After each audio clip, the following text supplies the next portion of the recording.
দীর্ঘ ৭ বছর পর আবারও রূপালী পর্দার যুদ্ধে মুখোমুখি হচ্ছেন দুই বাংলার দুই সুপারস্টার শাকিব খান ও জিৎ। একজন ঢাকাই সিনেমার শীর্ষ নায়ক শাকিব খান, অন্যজন পশ্চিমবঙ্গের সুপারস্টার জিৎ। এই দুই তারকা প্রথমবার মুখোমুখি হয়েছিলেন প্রায় ৮ বছর আগে ২০১৬ সালে। ওই সময় ঈদে মুক্তি পায় শাকিব অভিনীত শিকারী সিনেমা। একই সময়ে বাদশা নিয়ে হাজির হন জিৎ। প্রেক্ষাগৃহে দর্শক টানার যুদ্ধে নামে সিনেমা দুটি। এর ২ বছর পর ২০১৮ সালে ভাইজান এলো রে ও সুলতান সিনেমা নিয়ে মুখোমুখি হয়েছিলেন দুই নায়ক। এরপর কেটে গেছে ৬ বছর। একসঙ্গে আর দেখা মেলেনি জিৎ শাকিবের। না সিনেমায় জুটি বেঁধে, না একসঙ্গে ছবি মুক্তি দিয়ে।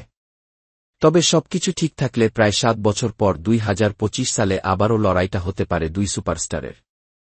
জানা যায় ২০২৫ সালে ঈদুল ফিতরে মেহেদী হাসান হৃদয়ের পরিচালনায় বরবাদ সিনেমা নিয়ে আসছেন শাকিব খান। অন্যদিকে জিৎ আসছেন রায়হান রাফি পরিচালিত লায়ন সিনেমা নিয়ে।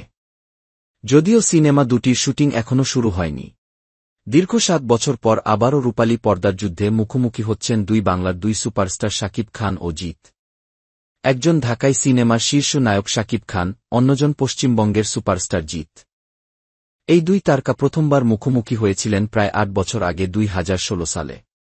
ওই সময় ঈদে মুক্তি পায় শাকিব অভিনীত শিকারী সিনেমা। একই সময়ে বাদশা নিয়ে হাজির হন জিৎ।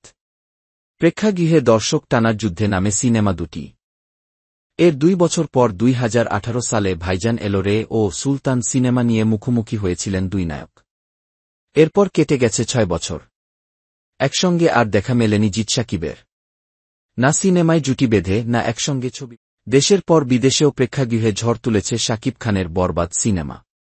নর্থ আমেরিকা, ইউরোপের পর এবার ওশেনিয়ায় মুক্তি পেল সিনেমাটি।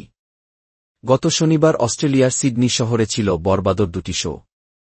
সেখানে শোগুলো হাউজফুল তো গেছেই, এমনকি টিকিটি না পেয়ে ফিরেও গেছে দর্শকেরা। অস্ট্রেলিয়ায় ছবিটি মুক্তি দিয়েছে ঈগল এন্টারটেইনমেন্ট। প্রতিষ্ঠানটির ডিরেক্টর সাব্বির চৌধুরী সম্প্রতি গণমাধ্যমে বলেছেন, যারা অগ্রিম টিকিট সংগ্রহ করেছিলেন তারাই ছবি দেখতে পাচ্ছেন। অনেকে অন্য সিনেমা দেখতে এসে পরে বরবাদ দেখতে চাইছেন, কিন্তু টিকিট নেই। তারা আজকের টিকিট না পেয়ে ফিরে যাচ্ছেন, আগেই সোল্ড আউট। শুরুটা দারুণভাবে হচ্ছে। সামনের দিনগুলো অনেক ভালো যাবে। অস্ট্রেলিয়া ছাড়াও নিউজিল্যান্ডেও চলছে ছবিটি। দুই দেশে বরবাদ যৌথভাবে পরিবেশনা করছে ঈগল এন্টারটেইনমেন্ট, সেরিশ আলমিরা এবং বাজ প্রোডাকশনস।